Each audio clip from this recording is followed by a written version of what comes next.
ಪ್ರದೀಪ್ ಈಶ್ವರ್ ಅವರು ಒಂದು ಸರ್ತಿ ಅಯೋಗ್ಯ ಅನ್ನೋ ಪದ ಬಳಕೆ ಮಾಡಿದ್ದಕ್ಕೆ ಇವತ್ತು ರಿಯಾಕ್ಟ್ ಮಾಡಿದ್ದಾರೆ ಸಂಸದ ಪ್ರತಾಪ್ ಸಿಂಹ. ಕೊಚ್ಚೆಗೆ ನಾನು ಕಲ್ಲು ಹಾಕಲ್ಲ, ತಿಳಿಗೇಡಿಗಳು ಕೊಚ್ಚೆ ಕಲ್ಲು ಹಾಕ್ತಾರೆ, ನಾನು ತಿಳಿಗೇಡಿ ಅಲ್ಲ, ಹಾಗಾಗಿ ಕೊಚ್ಚೆ ಕಲ್ಲು ಹಾಕಿ ನಾನು ಹಾರಿಸ್ಕೊಳ್ಳಲ್ಲ ಅಂತ ಮಾತಾಡಿದ್ದಾರೆ. ಕೊಚ್ಚೆ ಕಲ್ಲು ಹಾಕಕ್ಕೆ ನನಗಿಷ್ಟ ಇಲ್ಲ. ನಾರ್ತಿರ ಕೊಚ್ಚೆಗೆ ಯಾವನಾರು ತಿಳಿಗೇಡಿಗಳಷ್ಟೇ ಕಲ್ಲು ಹಾಕಕ್ಕೆ ಸಾಧ್ಯ.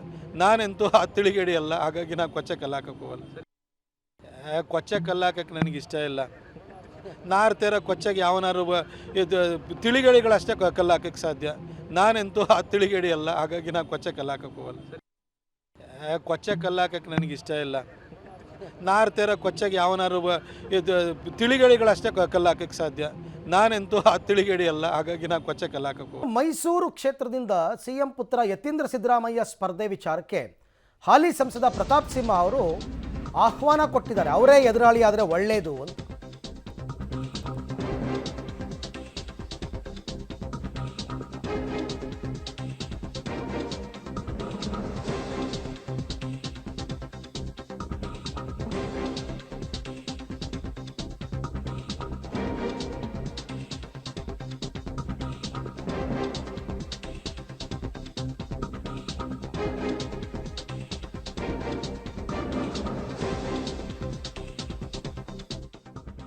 ಡಾಕ್ಟರ್ ಯತೀಂದ್ರ ಅವರೇ ಎದುರಾಳಿ ಆದರೆ ಒಳ್ಳೆಯದು ಅಂತ ಮೈಸೂರಿನಲ್ಲಿ ಸಂಸದ ಪ್ರತಾಪ್ ಸಿಂಹ ಹೇಳಿದ್ದಾರೆ.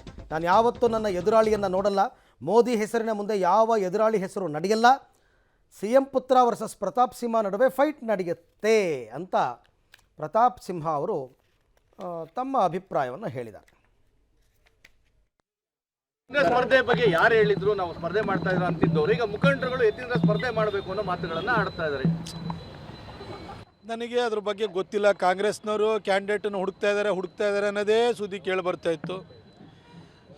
ಯತೀಂದ್ರ ಸಿದ್ದರಾಮಯ್ಯನವ್ರು ನಿಂತರೆ ಭಾಳ ಒಳ್ಳೆಯದು.